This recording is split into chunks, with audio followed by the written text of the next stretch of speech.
membuktikan tuduhannya. Di situ ada forum dia untuk membuktikan tuduhannya. Oleh karena itu, tadi saya katakan, ini medan pertempurannya sudah ada.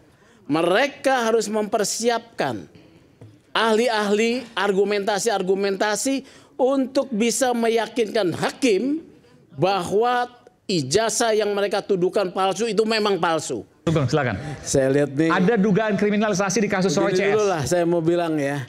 Ini sebetulnya perkara ini harus dipandang pertempuran dua belah pihak ya. Medan pertempurannya sudah ada. Satu pihak ini sedang mencari penumpang-penumpang baru, kemudian diskusi ya. Padahal forumnya sudah ada, harus dihadapi gitu loh. Hukum maksudnya? Ya iya, forumnya karena yang dibawa oleh pihak Roy Suryo itu adalah masalah tuduhan hukum. Pakailah hukum, ahli hukum tata negara, hipotesis lah, asumsi lah, ya, gitu loh. Medan pertempurannya sudah disiapkan di pengadilan, Anda harus siap gitu loh. Oke ya, itu dulu ya. Terlalu banyak diskusi. Yang kedua, kalau yang namanya harusnya apa, Bung Sugeng? Ya? Harusnya apa? Nah, yang kedua nih, harusnya taburan. Ya, harusnya mereka mempersiapkan bahwa medan tempur itu sudah ada pakemnya, ya. Kalau kita mau bahwa ini sebagai hukum positif, ya kau maju dalam pertempuran itu dengan gagah berani, ambil resiko bertarung di sana, ya. Tidak kemudian dengan berdebat-berdebat yang tidak perlu menurut saya di timnya ya. Nah, sekarang kriminalisasi. Kriminalisasi itu sebetulnya kalau dalam istilah akademisnya itu adalah kewenangan negara untuk merumuskan perbuatan-perbuatan apa yang bisa kemudian dirumuskan sebagai perbuatan pidana. Di sini kalau mau dituduhkan tadi ya, itu sebetulnya misuse of criminal law ya. Penyalahgunaan hukum pidana kalau mau dituduhkan ya. Tetapi menurut saya juga harus diperhatikan ya. Tadi kan ini ilmiah apa tidak nih perkara ini? Ini perkara ilmiah. Ya. Kasus Roy Suryo ilmiah? Ilmiah. Bukan penyebaran fitnah? Bukan. Satu ya, begini ya maksud saya. Kalau ilmiah nggak bisa diproses hukum. Tunggu dulu. Hukum pidana itu ilmiah tidak? Iya betul. Ilmiah hukum pidana. Salah satu teori hukum pidana itu menyatakan bahwa ini teori hukum pidana ya, yang dipidana adalah orang yang melakukan perbuatan. Jadi di dalam teori hukum pidana, siapa yang melakukan perbuatan memenuhi unsur delik bisa diminta pertanggungjawaban pidana. Itu ilmiah pertama, ya. Ini adalah hukum material, ya. Ilmiah keduanya, bahwa untuk memproses tersebut harus ada hukum acaranya, yaitu KUHP, sistem peradilan pidana ini. Ya, pihak Jokowi sudah menempuh itu. Pihak di sini masih diskusi mencari jalan tata negara lah, isu korupsi lah. Buktikan isu korupsinya biar juga diproses gitu loh. Jadi sistem peradilan pidana yang diatur oleh KUHP yang kemarin ya, ini ilmiah. Ya. Ilmiah sistem peradilan pidana di mana ada yang namanya due process harus dihadapi. Baik, sebentar. Nah, yang ketiga nih saya mau tambahkan sedikit nih ya. Tadi kan disinggung ya. Ada yang bilang ahli tata negara bilang harus dibuktikan dulu aslinya. Forumnya itu sebetulnya tadi sudah disinggung oleh Aristo. Pasal 311 KUH pidana ya. Itu menyebutkan salah satu unsurnya bahwa hakim akan mempersilahkan untuk kepentingan umum terdakwa membuktikan tuduhannya. Ya, ini bunyinya nih, ya. Membuktikan tuduhannya. Di situ ada forum dia untuk membuktikan tuduhannya. Oleh karena itu, tadi saya katakan, ini medan pertempurannya sudah ada. Mereka harus mempersiapkan ahli-ahli, argumentasi-argumentasi untuk bisa meyakinkan hakim bahwa ijazah yang mereka tuduhkan palsu itu memang palsu. Ya. Nah, tadi sudah disinggung juga. Ini pendekatannya ilmiah, ya. Misalnya, Rismond itu ahli digital forensik. Tetapi apakah dia bisa berbicara untuk di persidangan itu? Tidak bisa. Karena kekuatan pembuktian seorang terdakwa nyaris tidak diperhitungkan. dia harus menghadirkan kalau perlu guru besarnya dari Jepang, ya, yang mengajar dia. Ya, dia harus menghadirkan ahli lain untuk bisa membantah keterangan ahli dari polisi. Ini harus dipikirkan, bukan ahli tata negara, ya, bicara melambung-lambung, ya, karena nanti di dalam pledoinya itu hanya menjadi opening statement. Mau 2000 halaman, hakim bilang bahwa segala hal yang disampaikan dalam pendahuluan telah dibaca dan tidak mengenai pokok perkara. Oke. Selesai. Boleh saya komen? Silakan, Betul. Prof Denny, silakan. Prof Denny, silakan. Biar jelas ya, Sugeng ini kan. Boleh saya bicara Bung Aiman? Silakan, silakan. Sugeng ini caleg PSI, jadi udah wajar aja dia ngomong gitu. Iya, itu berarti Gak ada hubungannya Bang Refli. Gak ada hubungannya dong. Anda harus menyerang saya. Pendapat hukum dong. Argumentasi saya dong. Iya dong. Jangan Gitu loh. diserang-serang. Anda harus menyerang argumentasi saya, ya. Bro, latar belakang itu menentukan argumentasi. Udahlah, Anda dari PSI. Saya membuka kunci tadi bisa, sebetulnya, nggak bisa ya. gitu. Kalau Anda murni police what, Anda nggak ngomong begitu. Loh. Udahlah.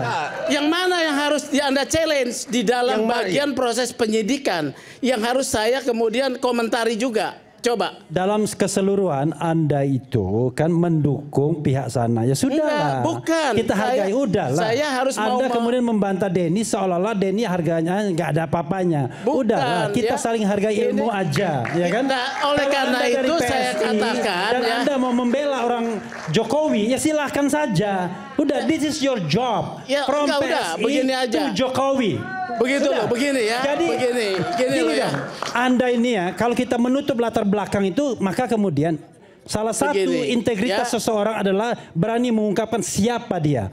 Anda ngomong Loh, iya, wow dan lain sebagainya. saya seolah-olah benar polisi. bahwa Ternyata saya Anda di PSI, saya tapi lihat ini caleg PSI. Udah. Argumentasi saya dong harus Anda bantah. No way. Ya. Gitu loh ya. Ya udah, ini haknya. Oke. Itu Ya, loh. Oke. Ke Prof Denny dulu. Soal Karena tadi posisi sampai itu hak politik saya. Ini ya. Hak politik saya untuk menyatakan. Oke. Hak politik Anda, karena itu saya hargai. Sebagai PSI Anda mendukung Jokowi. Sudah selesai kan? Saya Karena itu sedang publik jangan berbicara ditipu. soal ilmiah. Anda menipu Ya. publik kalau Ya. begitu caranya. Saya bicara ilmiah. Ini perkara Oke, pidana, oke, nanti. bukan Prof Denny, perkara silakan, Prof Denny. tata negara. Ya. Terima kasih Bung Aiman. Jadi Ya. begini, tadi ini kalau diterus-teruskan seperti itu, padahal maaf bapak-bapak rakyat Indonesia yang menonton ini, izinkan saya meletakkan perspektifnya kenapa hukum tata negara itu penting. Karena coba bayangkan kalau dibaca secara menyeluruh ya, secara lebih komprehensif, tidak hanya sisi praktis pidana saja. Yang dihadapi oleh Roy dan kawan-kawan ini sekarang bukan hanya Pak Jokowi kalau kubu-kubu. Pak Jokowi menyerahkan persoalan ini ke kepolisian. Dari sisi perspektif pidana itu selesai. Dari sisi perspektif tata negara, bagaimana relasi polisi hubungannya dengan Kapolri hubungannya dengan Pak Jokowi di Solo, bagaimana relasi Pak Jokowi dengan Prabowo, bagaimana seterusnya, itu letak pidananya menjadi patut dipertanyakan sebagai satu otoritas yang apakah bisa independen menyelesaikan persoalan dugaan tindak pidana yang dilakukan Roy dan kawan-kawan. Tidak bisa. Kalau hanya dikatakan bawa ke pengadilan, nanti buktikan di pengadilan, itu adalah pengadilan yang betul-betul ideal, pengadilan pidana yang betul-betul berjarak, bisa menjaga jarak kepolisiannya dari Pak Jokowi. Apakah bisa Kapolri Roy Suryo yang punya hubungan personal dengan Pak Jokowi sejak di Solo menjaga jarak untuk memberikan ruang juga bagi Roy Suryo membela dirinya? Tadi betul teman terpidana dari yang mengatakan bahwa bagaimana bisa Roy Suryo untuk menilai ketika bukti jasa aslinya saja tidak ditunjukkan kepada beliau. Jadi hal-hal semacam ini tidak bisa diletakkan hanya dari kacamata pidana.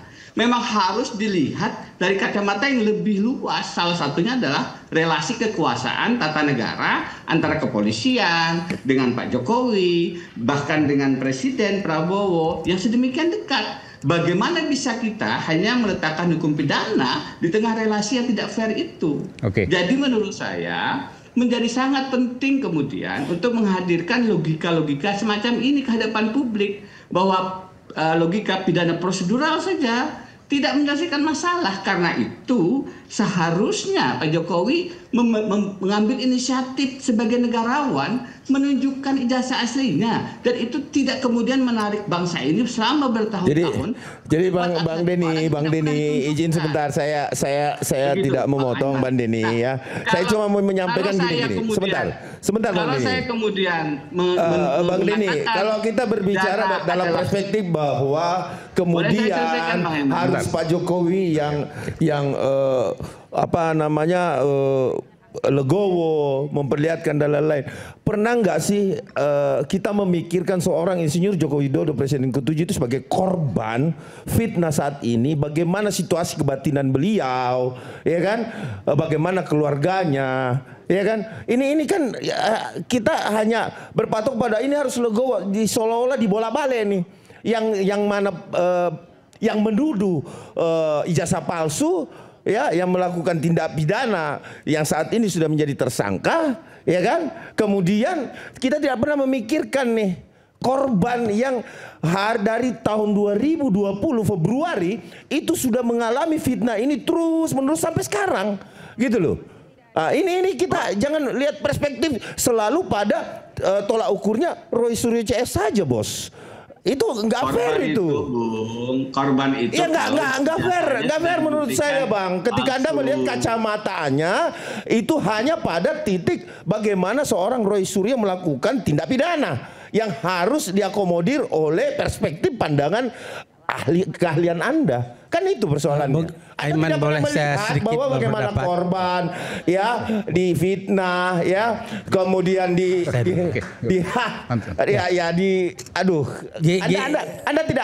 Anda pernah nggak, Anda kan pernah menjadi korban tersangka atau apa juga kalau nggak salah tahun tadi, iya kan? Nah, seperti apa gitu loh. Bung Ade, begini, jangan dilihat dalam kasus Pak Jokowi karena ini. Saya pernah dikriminalisasi.